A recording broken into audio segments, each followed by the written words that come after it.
പക്ഷാഘാതം ബാധിച്ചതിന് പിന്നാലെ ക്യാൻസർ കൂടി പിടിപെട്ട ഗൃഹനാഥൻ കുടുംബജീവിതം തള്ളി നീക്കാൻ സഹായം തേടുന്നു. അമ്പലപ്പുഴ തെക്ക് പഞ്ചായത്ത് സ്വദേശി ഷാജിയാണ് സഹായം തേടുന്നത്. അമ്പലപ്പുഴ തെക്ക് ഗ്രാമപഞ്ചായത്ത് 14-ാം വാർഡ് പുതുവൽ വീട്ടിൽ ഷാജിയാണ് സഹായം തേടുന്നത്. 1.5 വർഷം മുൻപാണ് ഇദ്ദേഹത്തിന് പക്ഷാഘാതമുണ്ടായത്. ഇതോടെ ശരീരം തളർന്ന് നടക്കാനും സംസാരിക്കാനും കഴിയാത്ത സ്ഥിതിയായി. ഇതിന് പിന്നാലെയാണ് കഴുത്തിൽ ക്യാൻസറും പിടിപെട്ടത്. ഇപ്പോൾ ആലപ്പുഴ മെഡിക്കൽ കോളേജ് ആശുപത്രിയിൽ കീമോതെറാപ്പി ചികിത്സയിലാണ്. ഷാജി രോഗബാധിതനായതോടെ കുടുംബത്തിന്റെ വരുമാനവും നിലച്ചു. ഭാര്യ പ്രീതയും 5 വയസ്സുകാരൻ മകനുമടങ്ങുന്ന കുടുംബത്തിന്റെ സ്ഥിതി അതിദയനീയമാണ്. നിത്യച്ചെലവിന് പോലും മാർഗമില്ലാതെ വലയുകയാണ് ഈ കുടുംബം. സ്വകാര്യ ധനകാര്യ സ്ഥാപനത്തിൽ നിന്ന് 9 വർഷം മുൻപ് വീട് നിർമ്മാണത്തിനായി 2 ലക്ഷം രൂപ വായ്പ എടുത്തിരുന്നു. ഇപ്പോഴിത് പലിശ ഉൾപ്പെടെ 5,70,000 രൂപയോളമായി. ഇതും അടയ്ക്കാൻ മാർഗമില്ലാതെ ആശങ്കപ്പെടുകയാണ് കുടുംബം.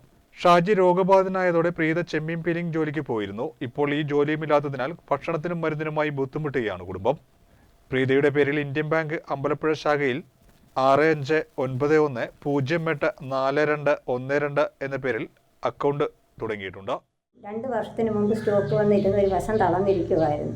ഇനിയിപ്പോൾ 1 വർഷത്തിന് മേളിൽ ക്യാൻസർ ബാധിതനും കൂടായി തുടർ ചികിത്സയ്ക്കുള്ള സഹായം എന്തെങ്കിലും നിങ്ങളാ കഴിയുന്ന ചികിത്സ സഹായിക്കണം. വീടിൻ്റെ കടബാധ്യതകളിൽ നിന്ന് ഞങ്ങളെ ഒഴിവാക്കി തരണം. വീട് ജപ്തിയിലാണ്. ഇപ്പോൾ ഒന്നും പറയാൻ പറ്റുന്ന സാഹചര്യമല്ല.